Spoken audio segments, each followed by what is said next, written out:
Le titre, c'est Les pierres du faubourg. Je me sens un petit peu filmé. Oh, non, non, non. Non, non, c'est une sensation, c'est une fausse sensation. Les théâtres changent, les acteurs passent. Mais certaines pierres gardent la mémoire.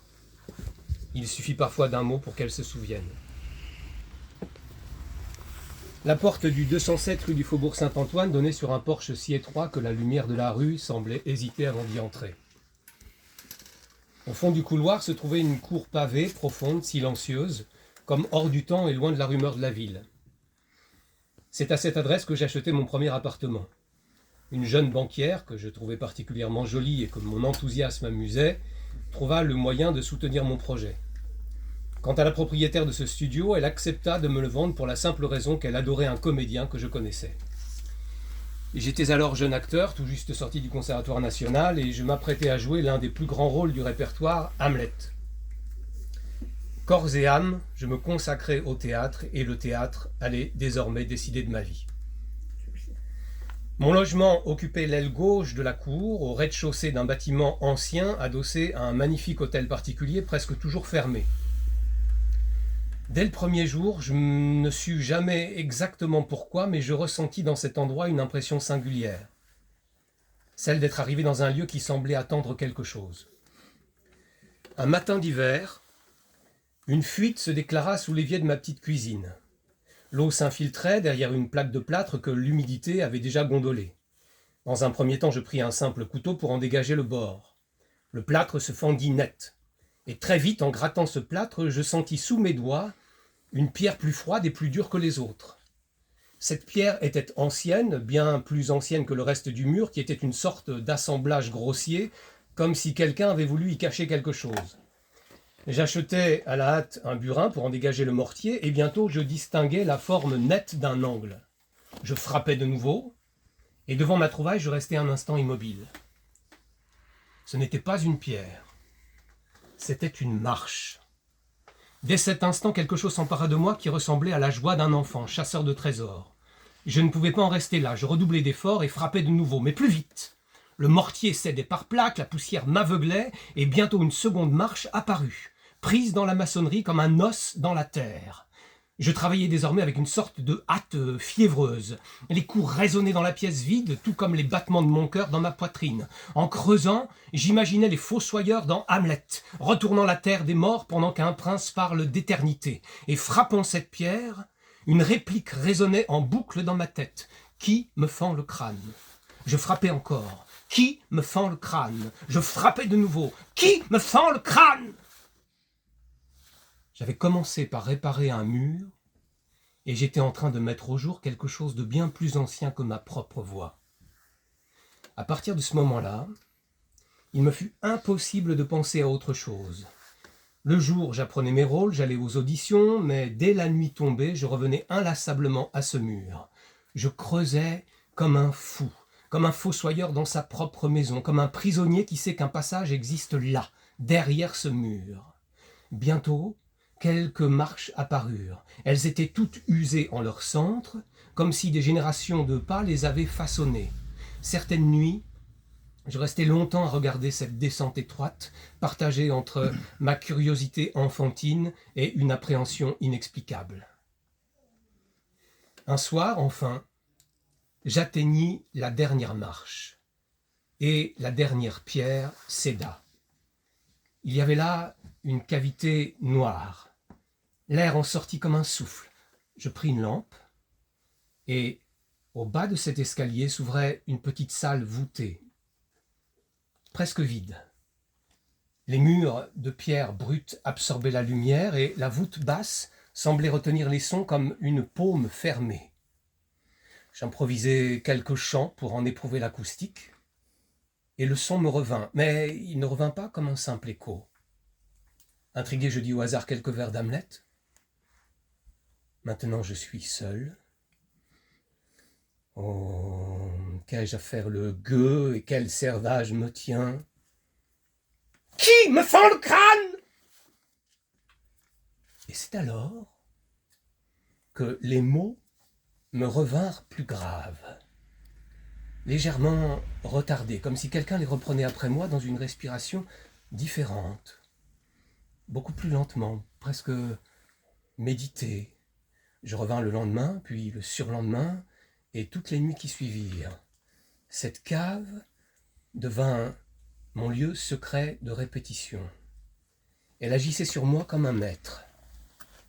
Je descendais l'escalier avec mon texte, je posais ma lampe sur une pierre et j'éprouvais les mots dans l'obscurité tranquille de la voûte. C'est alors que, peu à peu, je commençais à sentir quelque chose. Difficile à définir. Une sorte d'attention. Comme si l'espace lui-même écoutait. Certaines phrases trouvaient soudain leur rythme juste, les silences s'allongeaient d'eux-mêmes, ma voix semblait rencontrer une résistance légère mais qui la guidait. Je me mis à marcher lentement dans la pièce, essayant des phrases, puis des tirades entières, et chaque nuit je prenais un texte et j'allais répéter sous la voûte. La pierre rendait chaque mot plus dense, comme si la langue devait peser davantage. Cette cave était devenue ma partenaire, certes une partenaire un peu étrange, invisible, mais attentive. Je compris que j'avais trouvé là un endroit parfait pour travailler l'art de dire. Une nuit, alors que je m'acharnais à répéter pour la énième fois un monologue, je fus arrêté brusquement. J'entendis un mot, très distinctement. Dans le silence de cette cave, une voix très calme s'adressait à moi, une voix qui disait simplement « Encore ». Je restais immobile, je pensais avoir rêvé. Pourtant, je repris ma phrase, et cette fois, les mots se posèrent avec une justesse inattendue, comme si quelqu'un, dans l'ombre, m'avait indiqué la distance exacte entre les mots. Les jours suivants, d'autres indications survinrent, toujours brèves, presque murmurées, plus lentement. Attends. Suspens. Je n'osais en parler à personne de peur de rompre ce secret. Et par moments, lorsque je m'arrêtais entre deux répliques, il me semblait tenir dans l'obscurité quelque chose d'invisible, comme Hamlet tenant le crâne de Yorick dans sa main. Où sont tes railleries, tes gambades, tes chansons? La cave entière devenait un théâtre de pierre et de terre où les morts écoutaient les vivants qui répétaient leur rôle. Je ne saurais dire combien de temps dura cette période, peut-être quelques mois, peut-être plusieurs années. Et un jour, je fis la connaissance, dans la cour, de la propriétaire de l'hôtel particulier qui jouxtait mon bâtiment. Elle venait inspecter les volets clos de sa maison et s'arrêta pour échanger quelques mots avec moi. Lorsque je lui dis que j'étais acteur, elle eut un sourire amusé. « Vous savez, me dit-elle, ce quartier a toujours attiré les gens de théâtre. » Puis, comme si ce souvenir venait de lui traverser l'esprit, elle ajouta « D'ailleurs, dans l'aile où vous habitez, il y avait, dit-on, autrefois une petite salle où Victor Hugo travaillait avec ses acteurs. On raconte qu'il répétait ses pièces dans une cave. » Je ne répondis rien de peur de me trahir. Les années passèrent. Ma carrière suivit un chemin plus heureux que je n'aurais osé l'espérer. Les rôles se succédèrent et les mises en scène et la transmission. J'avais quitté depuis longtemps le petit appartement du faubourg Saint-Antoine et j'avais bien pris soin de dissimuler à nouveau ce passage sous la terre. La cour pavée appartenait désormais au passé. Aujourd'hui, je me suis retiré du théâtre et j'ai vieilli. Mais il m'arrive encore de travailler certains textes difficiles, presque en secret, des textes que je n'ose dire en public depuis plus de 20 ans. Et toujours je reviens en pensée à cet escalier et à cette pierre du faubourg. La vie d'un acteur est faite de répétitions, de voyages, de spectacles.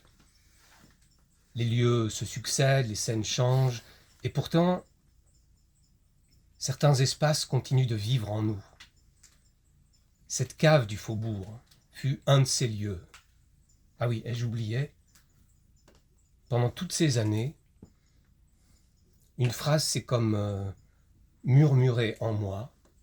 Elle me suit dès lors comme une ombre. Les morts écoutent mieux que les vivants. Ne croirait-on pas entendre un vers oublié de Hugo ? Ce sont les pierres du faubourg qui me l'ont apprise. Voilà.